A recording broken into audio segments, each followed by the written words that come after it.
Merci. Merci. Alors, en raison du nombre de personnes qui veulent interviewer, merci juste de poser la question pour qu'on ait le maximum d'intervenants. Oui. Alors.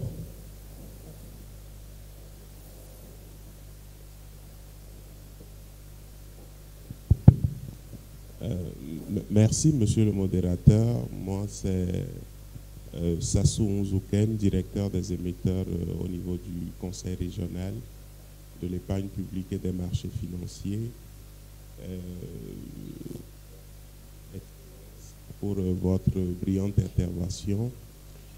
Juste une question d'appréciation. Aujourd'hui, comme le conférencier l'a dit, on note au niveau des États un passage de crédit très court terme qui correspondait dans le temps de l'adjudication, je veux le préciser, à un recours plus accru au marché financier. Et donc, le Bénin qui est revenu sur le marché financier pour 10-30 ans. On a fait le tour du Sénégal aussi parce que c'est des dossiers que je gère directement. Et quand on me pose la question, mais quelle analyse faites-vous? Je dis tout de suite, depuis 2020, on a noté un recours d'environ 1 milliard de nos États sur nos marchés et on explosera la barre des 2500 milliards cette année, vu les opérations qui sont dans le cadre. Mais ma question aujourd'hui, est-ce que ce n'est pas conjoncturel? Est-ce que c'est juste une réorientation ou bien c'est du fait de la raréfaction, de la qualité très rare aujourd'hui des ressources sur les marchés internationaux que nos États aujourd'hui reviennent sur le marché financier, ou c'est un changement carrément de stratégie de nos États qui comprennent aujourd'hui que les ressources non seulement doivent être longues et également sont disponibles sur notre marché. Je vais avoir son appréciation sur la chose. Merci. Merci. Alors, encore deux questions. Voilà. Alors, donnez à la dame et puis on répond. Oui. Par là, s'il vous plaît. Merci. Je remercie vivement son Excellence, Monsieur le Premier ministre Dissou, pour sa conférence qui a été vraiment très très claire et qui nous permet encore de savoir que bon, on n'est pas si endetté et qu'on a un problème de financement plutôt. Bon, l'une de mes questions a déjà été prise en compte par Monsieur Sizogan, parce que c'est vrai, quand il disait tout à l'heure qu'on n'est pas surendetté, mais qu'on est plutôt, on a plutôt des problèmes de financement. Je me suis dit, mais tiens, et des années derrière nous, on a quand même eu des problèmes par rapport à notre surendettement et qui a conduit au programme d'ajustement structurel, et puis ces programmes n'ont pas du tout fait du bien à nos pays. Bon, ben, et ensuite, sur le marché financier, bon, moi je me réjouis que le Bénin soit le premier État qui soit venu sur le marché il y a 1 an pour lever des ressources longues avec des maturités plus ou moins longues et avec des taux réduits. On avait une maturité de... Bon, c'est la première fois d'ailleurs que le Bénin est fait avec des taux des maturités de 10 à 15, voire 30 ans et des taux de 5,5%, 5,85%. Et ça aussi fait que les autres États sont arrivés après avec des taux plus bas. Ou bien, bon, les mêmes taux. Sinon, avant, on allait jusqu'à 7%, 6,5% pour le minimum. Bon, maintenant, je me dis,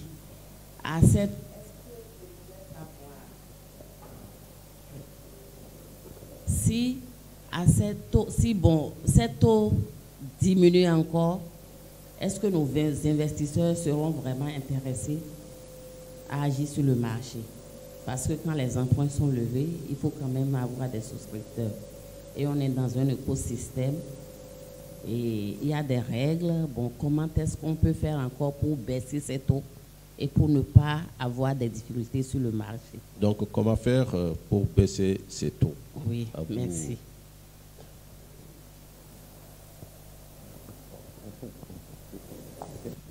Merci beaucoup pour toutes ces questions. J'ai pris la précaution d'en poser chacun plusieurs. Donc, je vais essayer de répondre assez vite. C'est vrai que le propos liminaire est trop macroéconomique et qu'on passerait complètement à côté de la réalité sociale si on ne disait pas qu'au niveau microéconomique, ça n'est pas ressenti, ça n'est pas perçu, ça n'est pas vécu de façon aussi simple. Parce que dans nos pays, comme dans tous, il y a des inégalités entre les entreprises, il y a des inégalités entre les ménages. Tout le monde n'est pas exposé de la même façon à la hausse du prix des carburants, à la hausse des prix alimentaires. Les revenus ne se forment pas de la même façon pour les uns et pour les autres. Et c'est vrai que les gens qui ont des revenus journaliers faibles sont très exposés à chacune de ces crises. Alors, quand vous prenez une distance macroéconomique, vous dites, à chaque crise, on a fait des progrès. Crise 1, collectif, efficace, pour la première fois de l'Union africaine sur la dette, sur les importations essentielles, etc. Crise 2, on va faire beaucoup plus de renouvelables. Crise 3, crise climatique, qui est rampante, mais considérable. On va mobiliser beaucoup de finances carbone. Là, dans le métier que je vois, pour la première fois, je vois un excès de l'offre d'investissement, de liquidité, par rapport au projet. Parce qu'en finance carbone, les investisseurs du monde entier, pour avoir des certificats carbone, sont prêts à mettre au Bénin, comme dans les Grands Lacs et le bassin du Congo, des sommes considérables dont elles n'attendent pas des rendements stratosphériques. Elles en attendent grosso modo des rendements de type immobilier, sûr, long, durable. Et en face, il n'y a pas assez de projets. Il n'y a pas assez de projets d'agroforesterie, de retenue d'eau, d'hydraulique, etc. Donc, ça, c'est la réponse effectivement macroéconomique. Alors, on peut dire, on fait, grâce au climat et à sa dégradation, des progrès considérables. C'est-à-dire, on va mobiliser pour l'Afrique, qui est la seule solution, franchement, en matière de modération enfin, en tout cas, de tentative d'atteindre les objectifs de la COP21 et du traité de Paris. Nous sommes la seule solution, en réalité. Bon. Parce qu'on a un tel potentiel sur le climat d'absorber, de compenser, etc., les émissions de gaz à effet de serre, que moi, je vous dis, nous avons là, au-dessus de nous, une sorte de masse de liquidité qui va s'investir et qu'on n'a jamais vu. Bon. Mais au jour le jour, c'est pas du tout ça. Au jour le jour, c'est j'ai des volatilités de précipitation, je ne sais pas quand il pleuvra, je ne sais pas quand il y aura de la sécheresse, et au jour le jour, c'est un martyre. Donc vous voyez, si on prend un point de vue macro, je vous donne tout à fait acte que ça ne rend pas compte des perceptions et de la réalité sociale. La réalité sociale, c'est que le changement climatique, peut-être qu'il va apporter des milliards de dollars à l'Afrique sur 10 ans, mais à court terme, c'est pas ça la vie des gens. Bon. Et ça, ce problème de perception, ça aussi, c'est une difficulté de l'information économique, si vous voulez. C'est-à-dire, les deux sont vrais. Parce que moi, je suis afro-optimiste sur les grands équilibres, le sérieux, les progrès de gouvernance, la sophistication, l'action collective. Enfin, je suis afro-réaliste parce que c'est pas ça le vécu des gens. Et ça, c'est universel, c'est pas africain. Regardez, si vous regardez la situation européenne, il y a une inflation très élevée, des revendications de salaire très élevées. Maintenant, vous écoutez l'INSEE, l'Institut de statistique français. Il vous dit l'impact de l'inflation sur le revenu des ménages français en 2021, ça va être, en 2022, excusez-moi, ça va être maximum une réduction du pouvoir d'achat de 1,5%. Vous faites un micro-trottoir n'importe où en Europe, pathétique au Royaume-Uni par exemple, mais même en France où l'inflation est la plus basse, c'est pathétique aussi. Vous leur demandez aux gens, ils vous disent je vais perdre 10% de mon revenu. Et l'INSEE fait tous ses calculs, c'est 1,5. Et les gens ne sont pas du tout alignés. Et les deux sont vrais, c'est-à-dire que tous les comportements des Français, des Européens, des Britanniques, vous voyez des grèves qu'on n'a jamais vues au Royaume-Uni, des choses comme ça, ils sont dictés par la perception. Donc ils ont des effets réels ensuite. Et pourtant, le chiffre de l'INSEE, 1,5%, que personne ne croit, est aussi vrai. Et quand vous regardez, vous avez des enquêtes en France sur la situation individuelle et sur la situation financière des entreprises. Vous avez des moyennes de longue période, parce qu'on fait ces études depuis des décennies. La situation financière des ménages n'a jamais été aussi bonne. Pourquoi ? Parce qu'il y a eu une accumulation d'épargne. La situation des entreprises n'a jamais été aussi liquide. On est au-dessus de toutes les moyennes de longue période. Vous faites un sondage, les gens vous diront « ma situation financière n'a jamais été plus critique ». Les entreprises vous diront « j'ai jamais eu autant de contraintes financières ». Prenez les vrais chiffres, c'est absolument le contraire. Le problème, c'est que la perception, et c'est pour ça que l'information économique est aussi importante, donner les deux côtés de l'information, la perception et la réalité mesurable, c'est important. Parce que, en réalité, les anticipations des agents économiques, elles dépendent beaucoup de leur perception. Donc, oui, j'ai tenu des propos macroéconomiques qui, grosso modo, me semble-t-il, sont fondés, mais il faut reconnaître que ce n'est pas ça la perception, ce n'est pas ça le vécu. Et donc, c'est ce qu'on pensera de la situation dans 10 ans quand on regardera rétroactivement. Voilà ce qui s'est passé dans la crise de 2020, 21, 22. Le Covid, plus l'inflation, plus la guerre en Ukraine. Ce n'est pas ce qui se passe aujourd'hui. Et donc, si vous êtes par exemple un politique, vous êtes bien obligé de faire avec la perception des gens, et avec leurs choix, et avec leurs problèmes. Donc, oui, on peut faire une autre conférence, à Damas, sur c'est quoi la conjoncture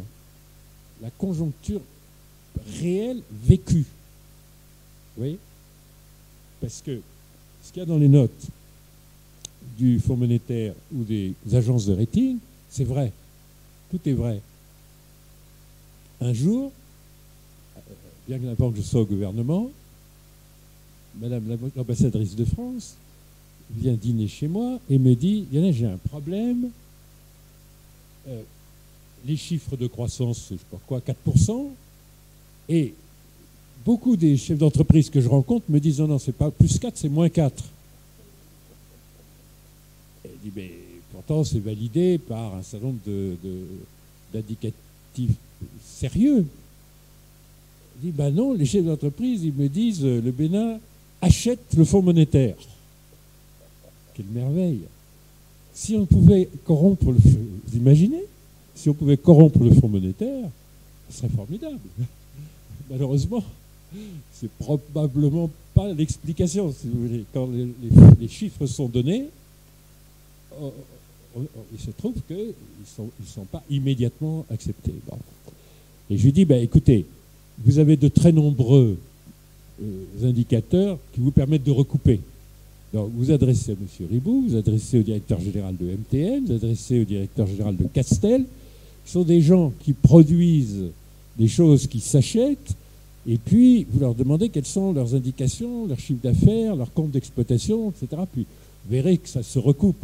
Et quand même, mais c'était intéressant, c'est-à-dire, vous pouvez très bien avoir une croissance à plus 4 et une perception à moins 4. Le problème, c'est qu'un certain nombre de décisions se prennent par des gens qui pensent que c'est moins 4. Et là, vous fabriquez de la décroissance, parce que vous croyez que vous êtes en décroissance. Mais en même temps, on dira, il faut vraiment être indifférent, ne rien connaître au Bénin. Vous savez, dans la campagne électorale, toutes les phrases des gens qui ne m'étaient pas très favorables, c'était vous, c'est différent, vous ne connaissez rien au Bénin. Donc je veux bien, mais vous ne connaissez justement que les chiffres. Bon, vous ne connaissez pas la vie des gens. La maison d'ailleurs, où que j'aille, on me disait « Ah, c'est formidable, vous venez pour la première fois ». Alors je disais « Oui, mais vous voyez, j'ai un grand âge, alors en fait, quand je suis venu pour la première fois dans votre ville, en fait, vous n'étiez pas né. C'est pour ça que vous croyez que c'est la première. Enfin, oublions ce détail, mais il faut prendre en compte forcément la vraie situation des gens, mais il ne faut pas, en matière de politique économique, quand même rater les éléments essentiels. Et l'élément essentiel sur lequel vous insistez, c'est l'épargne. On a beaucoup de choses à faire sur l'épargne, d'autant qu'on a la chance d'avoir des populations qui épargnent. Les Américains n'épargnent pas, les Européens, sauf un peu les Français, les Allemands, épargnent moins que la moyenne mondiale. Les Chinois épargnent plus du tiers du PIB, à des records. Et donc, les Japonais détiennent en main la dette très importante. Vous voyez, le Bénin a 50% de dette publique par rapport au PIB, et le Japon, 250%. En main d'épargnants japonais, etc. Donc, vous avez des très grandes variations, en fait, dans les niveaux d'épargne, et l'Afrique collectivement, l'UMOA à peu près de façon homogène, le Bénin, ont des taux d'épargne mesurés importants. Parce que quand on fait 20% d'épargne, on a une population qui épargne, et une tradition d'épargne. Et ça, c'est l'épargne mesurable financière.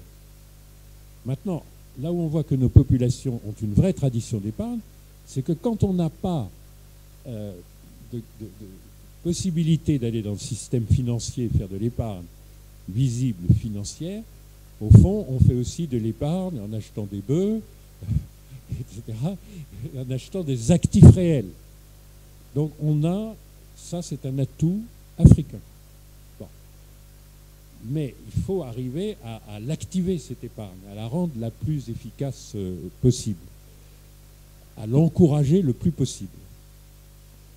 Mais ça encore, c'est quelque chose qui progresse. Il y a quand même des marchés financiers, il y en a une trentaine dans le continent, qui sont beaucoup plus développés, et on n'avait rien de tout cela à l'indépendance, si vous voulez, hein, clairement. Donc voilà, il y a vraiment, en matière d'épargne longue, des choses qui bougent. Mais elles bougent plus vite dans l'Afrique anglophone, parce que dans le monde anglo-saxon, vous avez des mécanismes de retraite qui sont des pension funds, et vous avez du coup de l'épargne longue, des gens qui épargnent collectivement à travers des fonds de pension, et qui est une grande force de l'économie américaine ou de l'économie britannique ou toutes les économies anglo-saxonnes, et commencé par notre voisin, le Nigeria, on a quelque chose dont il faut vraiment réfléchir si on ne l'adapte pas dans nos économies.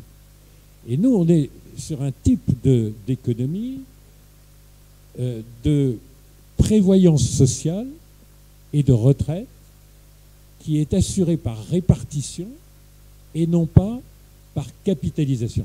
Une des raisons pour lesquelles le poids dans le PIB des bourses de Nairobi, de Lagos, évidemment de Johannesburg, qui fait 70% de la capitalisation du continent, etc., c'est la force d'avoir des institutions qui sont un excellent moyen de doper l'épargne très longue. Un autre moyen, c'est les assureurs, l'assurance.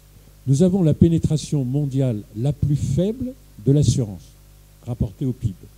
Ça progresse, ça se consolide, ça se multiplie. Mais enfin, on est quand même toujours au plus bas mondial. Et dans l'Afrique francophone, on est encore un petit peu plus bas que le plus bas mondial, si vous voulez. Bon.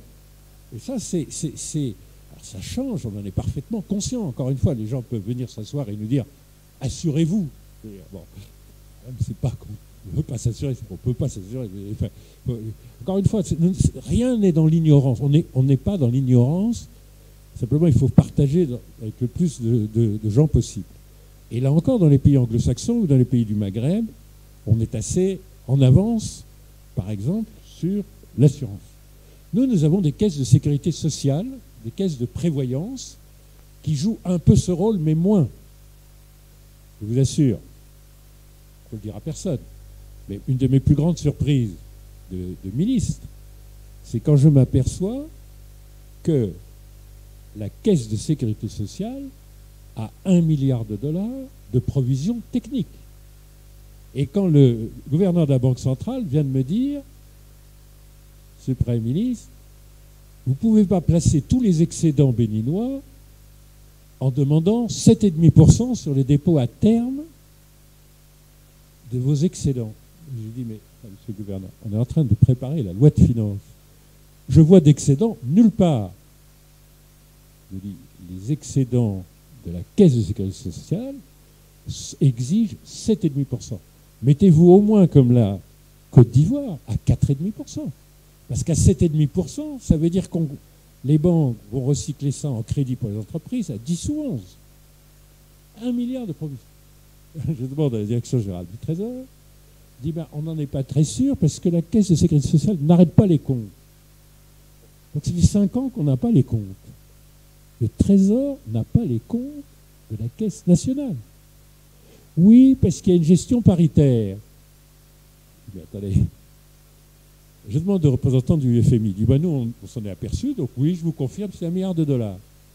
Avec un excédent de $100 millions par an à la Caisse de sécurité sociale. Oui, c'est normal, parce que vous servez très peu de prestations. Les prestations, c'est pour les personnes âgées. Les gens qui cotisent, c'est des jeunes actifs. Vous avez là donc une masse structurelle. Donc ça nous sert un peu de fonds de pension. Regardez les rôles en Côte d'Ivoire. Les plus grands investisseurs institutionnels, c'est la Caisse nationale de sécurité sociale. Il faut d'abord qu'on maîtrise tout cela. Maintenant, c'est sous contrôle, si vous voulez. Et que ça ne soit pas des dépôts à terme. Parce que quand vous faites de l'investissement, mon métier, c'était de diriger un fonds d'investissement. Vous ne vous contentez pas de 7,5%. PAI, ça ne délivrait pas 7,5%.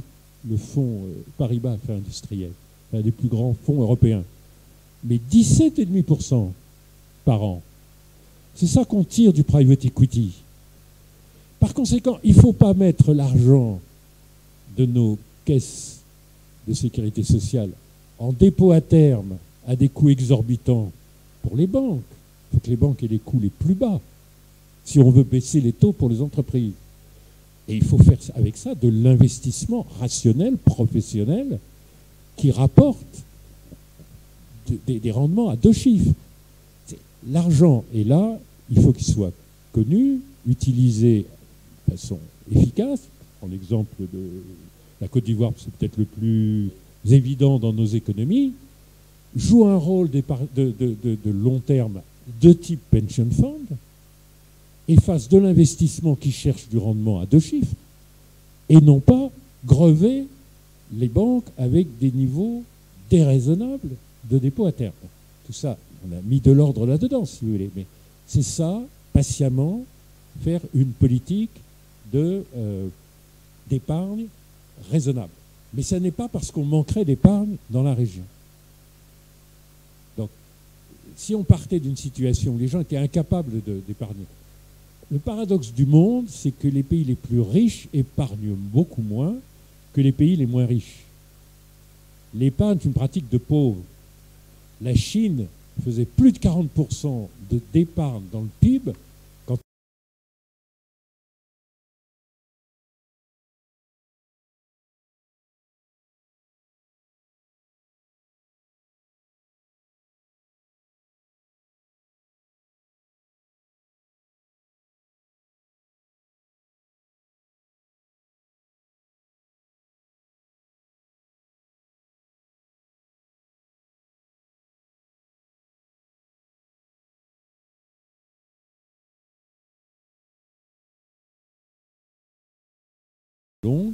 on a besoin de mécanismes de garantie, parce que nos entreprises ne peuvent pas se saigner à donner des garanties. c'est-à-dire les entrepreneurs, ne peuvent pas donner pour un crédit de 100 millions 3 villas d'une valeur de 300 millions.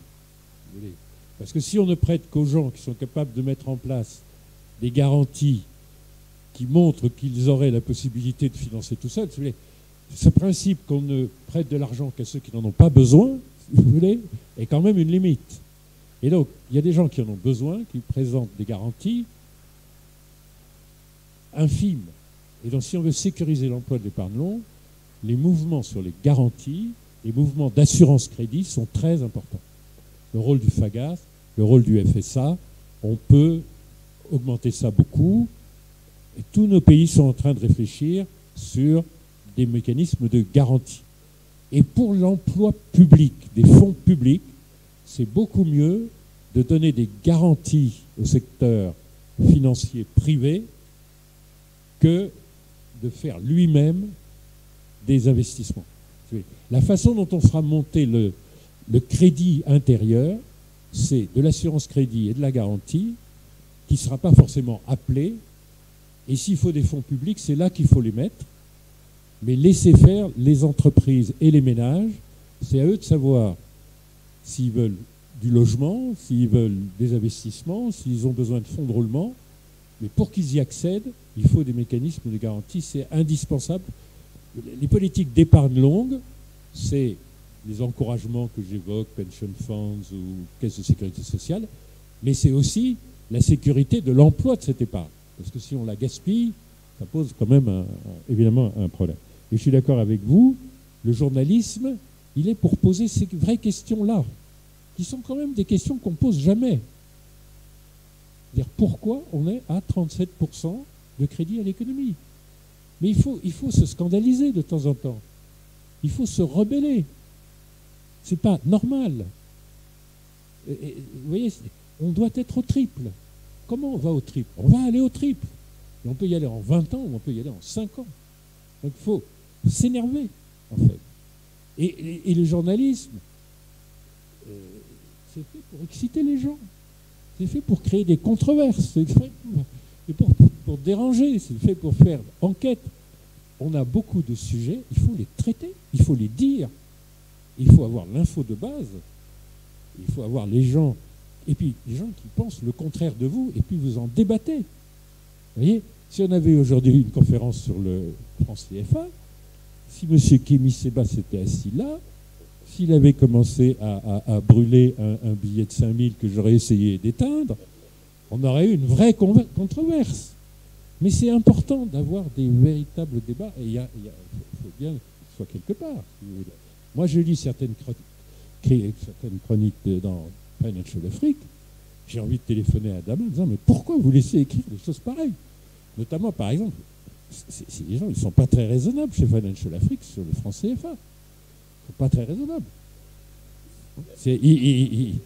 Ils ont des faiblesses pour Ousmane Sonko. Mais l'important, c'est pas ça. L'important, c'est que ces choses soient dans le débat public. Parce qu'elles sont vraiment... Si on veut sortir de la pauvreté, il faut accélérer. Donc pour accélérer, il faut bien savoir sur quoi on accélère. Bon. Ensuite, oui, nous avons eu des épisodes de surendettement. Oui, il y a eu des programmes d'abandon de dette, et notamment le programme PPTE. Oui, vous avez raison de dire qu'il faut que l'utilisation de ce qu'on lève comme ressources permette de couvrir le service de la dette.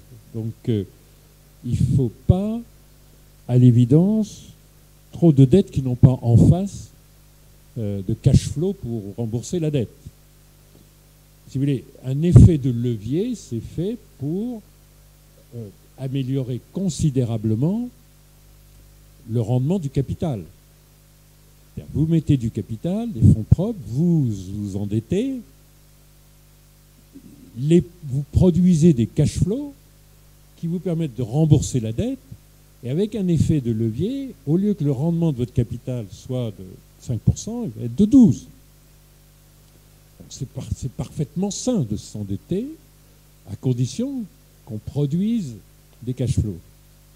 Mais on a une petite particularité quand même. Les crises de surendettement dans notre région, c'est la fin des années 90, le début des années 2000. Les effacements de dettes multilatérales et bilatérales, PPTE, l'initiative Pays pauvres très endettés, c'est les années 2004, 5, 6. Mais on a une particularité quand même. On nous a livré un continent inviable. Vous achetez un appareil, vous n'avez pas le mode d'emploi, vous n'avez pas la prise pour le rattacher à l'électricité, vous ne savez pas comment il fonctionne, il est complètement en dessous de vos besoins, et vous dites, bon, ça va être un peu plus compliqué que si j'avais le bon instrument. On nous a livré un continent inviable, ok ? Donc, moi, j'essaye d'expliquer aux gens, à mes petits-enfants, hein, vous voyez les grues, là, du port. Vous voyez les grues au port de Lomé, plus grand port à containers d'Afrique,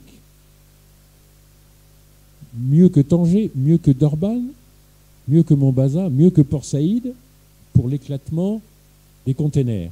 Bon, quand moi j'avais l'âge de mes petits-enfants, à cet hôtel qui s'appelait, était reconstruit, qui s'appelait l'hôtel de la plage, il y a le wharf, et on se baignait sous le wharf. Et à côté, il n'y avait pas de port, hein, on est bien d'accord, il y avait le wharf. On nous a livré un pays dans lequel il y avait un quai de 500 mètres en bois, avec des grues au bout, et où quand vous preniez un paquebot, vous montiez dans une nacelle, et la grue vous amenait dans une chaloupe qui vous amenait au paquebot. Okay ? C'est ça notre infrastructure de ce qui constitue aujourd'hui, à 100 mètres, la plus grande concentration d'emplois du pays. C'est encore plus frappant à Lomé, parce qu'ils ont commencé à construire le port 2-3 ans après le Bénin. Le port d'Abidjan, considérable, il a été relié par le canal de Vridi en 1951. Il est bien antérieur à nous. Il n'est quand même pas tout jeune, si vous voulez. On nous a livré un continent inviable. Quand on allait à Parakou, la route, elle était goudronnée, pas jusqu'à Alada, elle était goudronnée jusqu'à Golodjibé. Et après, on continuait sur la latérite. C'est pas que ce soit une route très importante. Elle dessert tout le Bénin et elle désenclave toute la Haute-Volta de l'époque, tout le Niger. On nous a livré un continent inviable. Et donc vous êtes bien obligé de faire un certain nombre d'investissements qui ne dégagent pas d'eux-mêmes tout de suite le cash flow du remboursement. C'est comme ça. Pour faire très, très, très attention aux commentaires sur le secteur privé devrait recevoir plus parce que l'État est inefficace. Mais qui aurait fait le boulot des infrastructures de base? Et donc, moi je nuancerais. En 1960, nous avons un continent et un pays inviables. Et nous avons un secteur privé inexistant. Parce que c'est bien de dire, maintenant il est temps que le secteur privé soit le récipiendaire de tout ce qu'on peut collecter comme ressources parce qu'il est plus efficace. Le secteur privé. C'est très important de ne pas être dans l'anachronisme. Par exemple, une chose que j'entends tout le temps, vous voyez, l'école béninoise, par rapport à ce qu'elle était au bon vieux temps, il y a 20 ans, il y a 30 ans, il y a 60 ans, elle se dégrade en qualité. C'est possible. Mais il n'y avait pas d'école. Mais enfin, à l'indépendance, on a des taux de scolarisation de moins de 20%. Il n'y a pas d'école. Aujourd'hui, il y a 5 millions d'enfants scolarisés. Il n'y en avait pas 5 millions. D'abord, à l'indépendance, on était 2,5 millions. Mais il y en avait 250 000. C'est bien qu'on ait eu une bonne école républicaine de qualité. Il n'y a pas d'école. Il faut faire attention. C'est bien que on confie au secteur privé. Mais on n'a pas de secteur privé. Voyons, en 1960, on n'a pas de secteur privé. Ça n'existe pas. Il y a un peu de secteur privé colonial présent. tout ce qui s'est construit, quand vous prenez le panorama des entreprises du Bénin, il n'y en a aucune qui a 60 ans. Donc vous voyez, de temps en temps, et de temps en temps, parce que ça m'agace, quand on fait ça ce débat entre Béninois, ça m'agace pas. Ça m'agace, encore une fois, c'est les donneurs de leçons. Enfin, appuyez-vous sur le secteur privé. Il faut s'appuyer sur quelque chose qui existe. OK ? Enfin, ayez des cash flows en face de votre dette. Enfin, ayez des cash flows. Mais enfin, avant que la route, qui n'est pas à péage, soit goudronnée, par à-coup, ça ne va pas produire beaucoup de cash flow. Mais si on n'a pas de route, vous voyez ce que je veux dire ? Quand on a des routes en terre, c'est bien. Vous savez combien on perd de la production agricole quand on a des pistes damées au lieu d'avoir des routes goudronnées ? Le tiers de la production agricole qui ne passe pas. Donc il faut bien le faire. À terme, on aura le cash flow dans le pays parce qu'on sortira de la production agricole avec moins de pertes. Mais à court terme, on est allé effectivement à une crise du début du XXIe siècle parce qu'on n'avait pas les cash flows en face. Mais il fallait bien le faire. Et alors, quand ça m'agace vraiment, je dis aux gens, à votre avis, c'était quoi l'espérance de vie en 1960 ? L'espérance de vie à la naissance. En général, les gens me disent, ça va être moins qu'aujourd'hui, ça va être 40 ans. Bon, alors soyons clairs, hein. Le Bénin était assez favorisé. Le Dahomey était plutôt à 35 ans d'espérance de vie à la naissance. Aujourd'hui, le Bénin est à 67. 67 ans. Dans l'UEMOA, le pays n'était quand même pas le plus favorisé. L'espérance de vie en 1960 était de 28 ans. Le Soudan français, 28 ans. Aujourd'hui, le Mali est à 61 ans. C'est un chiffre très synthétique, parce que 28 ans, c'était aussi l'espérance de vie à la naissance de la France en 1789. Et dans ces colonies, c'était la réalité en 1960. Et nous avons des indicateurs pires en Afrique des Grands Lacs. Alors, il faut faire attention. Ça veut dire qu'il n'y avait pas d'éducation, il n'y avait pas de service de santé, il n'y avait pas de mobilité, et du coup, il y avait des rations nutritionnelles très en dessous des besoins. Il n'y avait pas de productivité. Ça veut dire, ce chiffre est intéressant. Quand on a des populations à 28 ans d'espérance de vie, ça veut vraiment dire qu'on a livré un continent inviable. Et ça se retrouve dans le domaine financier, si vous voulez. Ça, c'est très important de regarder ces indicateurs un petit peu un peu moins utilisés que d'autres. Donc, je suis entièrement d'accord. Il faut la capacité de remboursement. Le secteur privé est beaucoup plus rationnel. Mais enfin, sans État, si vous voulez, on n'aurait franchement rien fait. Par ailleurs, on n'avait pas de dette privée. Hein, on n'avait pas accédé encore à la dette privée, c'était de la dette bilatérale et multilatérale. Et moi, je trouve ça très légitime. Parce que quand la Banque mondiale efface nos dettes, quand l'AFD efface nos dettes, quand la DEG efface nos dettes, c'est quand même raisonnable. Parce que, d'abord, les institutions de Bretton Woods, on en est membre, on fait partie des gouverneurs de la banque et du fonds. C'est un instrument pour notre développement. Ce n'est pas une banque qui essaye de recouvrer ses créances. C'est autre chose.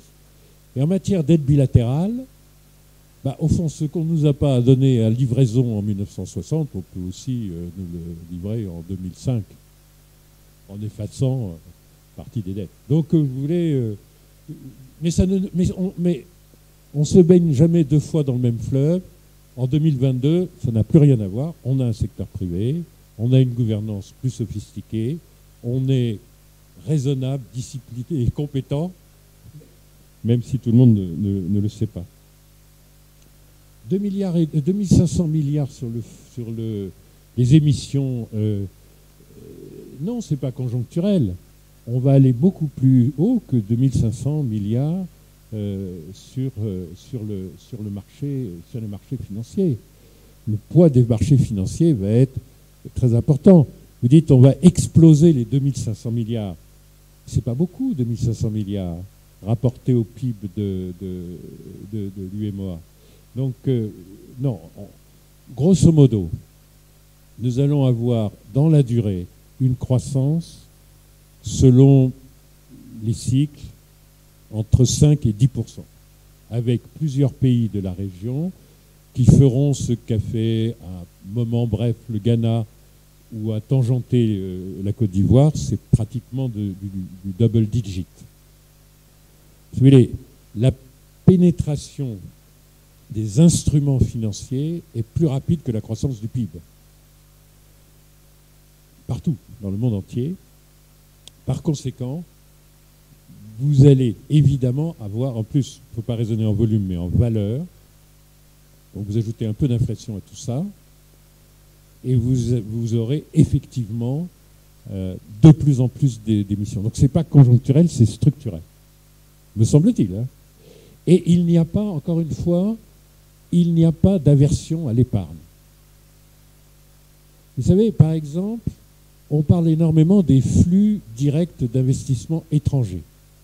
Et parfois, on a l'impression que notre développement, nos investissements, ne dépendent en fait que d'entreprises étrangères. Bon, dans le PIB africain, en moyenne période, les flux directs d'investissement étrangers représentent 5% du PIB.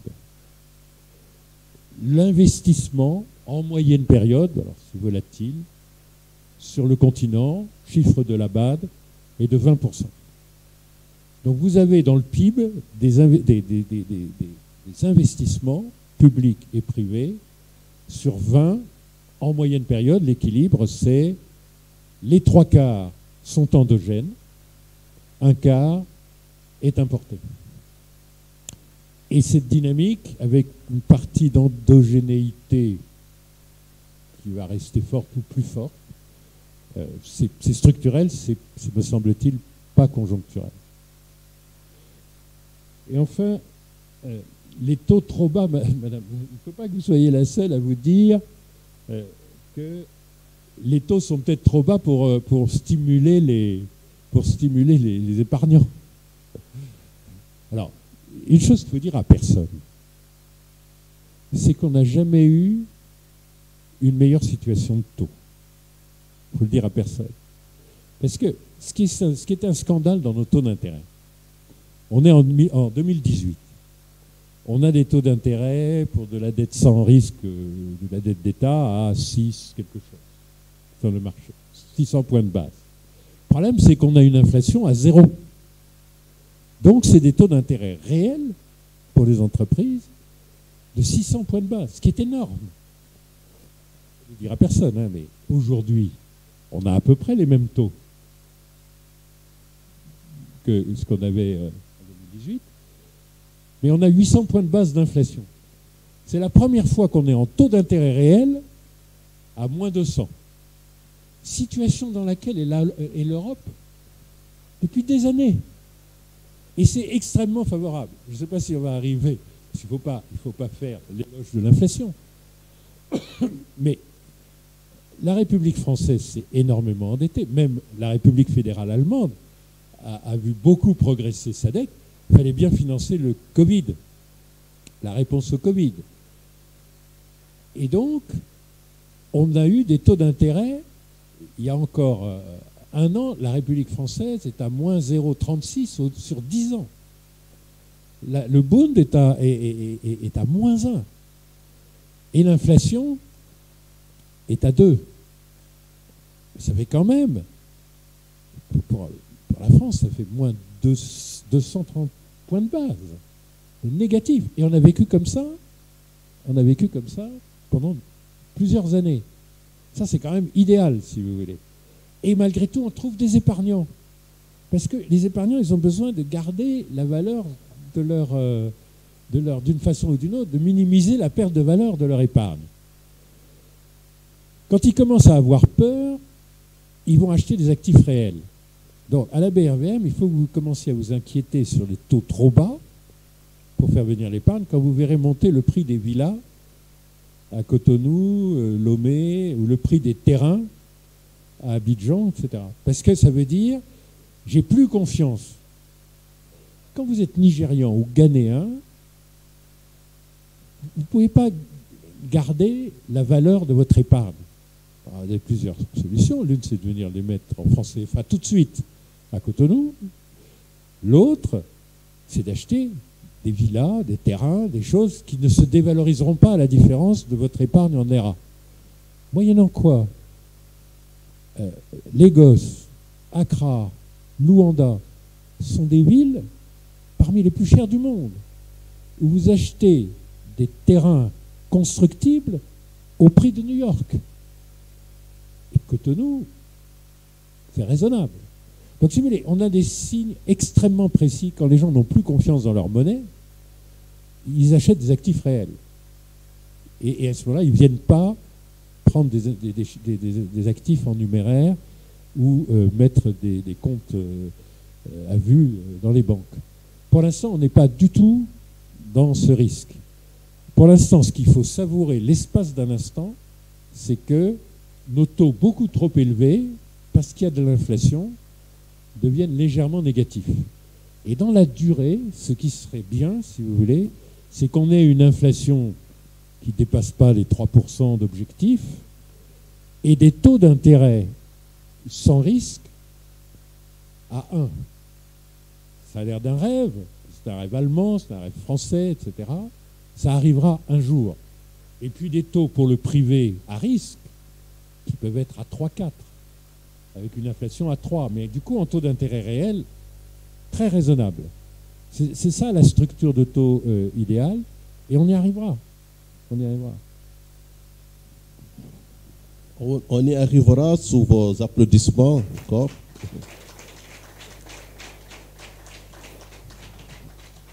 Très passionnant, on pourrait continuer des heures et des heures encore, parce que nous parlons de choses essentielles, nous parlons de nos économies, de cette différence entre la perception et la réalité macroéconomique, comme vous l'avez si joliment dit, M. Blaise Awountiédé, président de Afrique Créance, de ces taux qui sont historiquement bas, et pourvu que ça se poursuit, mais aussi dans un contexte très difficile, l'inflation très élevée, et aussi dans un contexte aussi d'opportunités nouvelles comme la finance carbone. Et je rappellerai à ce sujet que l'Afrique, pour le moment, ne reçoit que 3% des encours de la finance verte. Le gap commence à se creuser. Monsieur Lionel Zinsou, allez-y. Oui, pardon, parce que j'avais dit, je dirais un mot de la finance carbone, et je dis une espèce de nuage de liquidité. Nous attendons la pluie bienfaisante de la finance carbone. Il y a une particularité de la finance carbone qui est très, très importante pour nous. C'est que on peut y créer énormément d'emplois. Vous voyez, typiquement, l'investissement qu'on commence à voir dans la zone équatoriale et des forêts du bassin du Congo, c'est qu'on peut faire de l'agroforesterie, en fait. En fait, ce qu'on fait, c'est de reforester, et reforester en y associant de l'agriculture.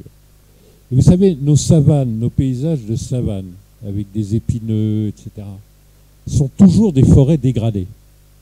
Au Bénin, comme dans toute l'UEMOA, comme dans toute l'Afrique de l'Ouest, c'est pareil au Ghana et au Nigeria, nous avons détruit en 60 ans 75% du couvert forestier. 75%. Faire attention, hein. De temps en temps, on dit les Brésiliens sont cinglés de déforester en Amazonie. On a réussi quand même à faire 75% de disparition. Une disparition incroyable de biodiversité, etc. Parce qu'on n'avait pas le choix. Parce qu'il fallait des terres arables, parce qu'on a une croissance démographique forte, parce qu'il fallait du bois de chauffe, du bois de cuisson, du bois d'œuvre, et qu'on a déforesté pour ça. Parce qu'il fallait des plantations industrielles qui n'ont pas les mêmes bénéfices de puits carbone. Et il fallait bien pour ça dessarter. Bon. Et maintenant, on peut récupérer ces sols qu'on a dégradés, ces savanes non productives qui sont d'anciennes d'anciennes forêts en place jusque dans les années 60-70. Mais il faut y ajouter de l'agriculture. Ce qu'on voit, si vous voulez, c'est dans les premiers grands projets qu'on peut mesurer, vous reforestez. Vous mettez des arbres qui vont avoir un cycle de 8 ans, 10 ans, vous pourrez les remplacer, ça vous produira du charbon de bois dans des conditions bien meilleures, etc. Bon. Et vous faites du manioc entre les rangées. Ce qu'on observe, c'est que le rendement du manioc traditionnel, quand il n'y a pas un investisseur qui fait cette combinaison d'agroforesterie, c'est 8 tonnes à l'hectare. Le manioc est la principale denrée dans notre région en matière alimentaire. C'est la calorie la moins chère au monde. Donc elle a un intérêt particulier. Vous voyez, je vous raconte ça parce que je suis allé sur le plateau Batéké, les premières réalisations en vraie grandeur au Congo-Brazzaville et de l'autre côté en RDC. Quand vous avez un maître d'ouvrage de ces opérations d'agroforesterie, vous avez